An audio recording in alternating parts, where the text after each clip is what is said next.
या जे कनि अलुरि गेलथि हुनका नहि छै, हुनका ओतेक परेशानी नहि छै, आओर जे लुरिगर गेलथि ओ छोट छथि पैघ छथि कोनो मतलब नहि छै। आओर अहाँ कतबो कऽ देबै ई जे अहाँ चाहबै कि जे सब दिन हमरा मन आओर सामान भेटैत रहऽ, इहो अहाँके नहि भेटत, कियाकि दुनिया छै चैलेंज जेना, जतबे काल ओहिमे अहाँ पानि भरैत रहबै ओतबे काल अहाँ नीक रहबै, जखने भरनाइ अहाँ छोड़ि देबै ओकरे बाद तखने अहाँ खराब भऽ जेबै। ताहि दुआरे अपना लेल अपने व्यक्तिके सोचबाक चाही, अहाँ लेल केओ नहि सोचत नहि, जाबत जकरा फायदा दैत रहबै अहाँके भऽ सकै कनि कनि मीठ मीठ बोली कहत, अहाँ बिना ई काज नहि हेतै, अहाँ बड्ड लुरिगर छी, ढङ्गर छी, ओ छी। लेकिन एक रत्ती जखन अहाँ सोचि लेबै जे हमरो धियापुता कोना पढ़तै, हम एतेक दिन रहलियै, हमहूँ कनि से बाहर जेबै बाल बच्चा खातिर किछु करबै, तऽ बस सबटा केला धेला अहाँके पानिमे चलि जाइ छै। रियलिटी छै इएह। ताहि दुआरे से देखियौ केओ ककरो नहि होइ छै, नहि कोनो घरके गार्जियन होइ छथिन सही डिसीजन लै छथिन।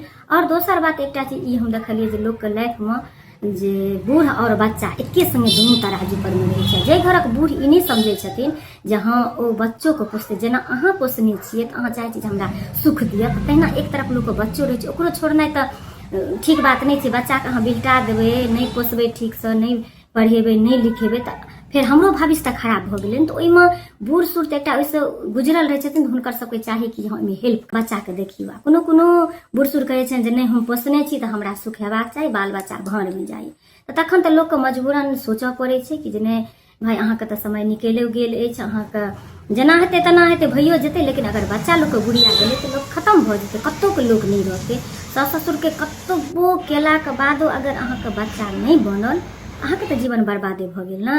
तऽ ताहि दुआरे अगर हाँ मानै छथिन गार्जियनके ई दायित्व छियनि जे हाँ ओ अपन जीवैत ओ पुस्तक बना कऽ जाइत कि जे हाँ हमर बेटा बनि गेल तऽ बनि गेल, हमर पोता पोती कोना बनत, हमर पुतहु जीवन, तखन कोनो दिक्कत नहि छै। हाँ हुनको करे एक ससुर छथिन जे बच्चाके दाँत लगेने रहै छथिन, बना दै छथिन, नहि आ कतहु या ज्यादातर देखल जाइ छै कि जे नहि कोरा तक नहि लेथिन, काँख तक नहि लेथिन, आ नहि हमरा ई चीज विघटन भऽ गेल।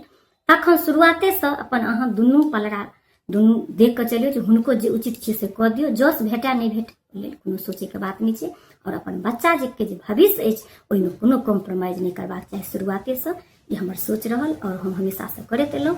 बदमाश कहे लोक सज्जन कहे कनि काल लेल कहत, अहाँके कोनो अफसोस नहि हैत कि जे हम अपना लेल नहि जीलहुँ, अपना लेल अपने जीबू, अपना बाल बच्चा लेल अहीँ ठाढ़ हो। लोक इएह सोचै छै कि जे नहि अहाँ नौकर बनि कऽ भरि जीवन रहियौ तऽ बहुत नीक, अहाँके बाल बच्चा ओकर नौकर बनि कऽ रहू तऽ बहुत नीक। अहाँके कहत जे पढ़ैवला रहतै तऽ कतहुसँ पढ़ि लेतै, ओहि आदमीसँ हमेशा दूर रहू, ओ अहाँके हित नहि सोचत। किएकि ओ सोचैत रहै छै जे नहि ओकर मनसा रहै छै जे नहि हिनकर बच्चा नहि बनै। वएह टा व्यक्ति कहै छै जे पढ़ैवला कतहुसँ पढ़ि लै छै, नहि तऽ बिना व्यवस्थाके से कोनो संभव नहि छै जे बच्चा नीक करतै। व्यवस्था रहला पर तऽ बनबे नहि करै छै। चलू किछु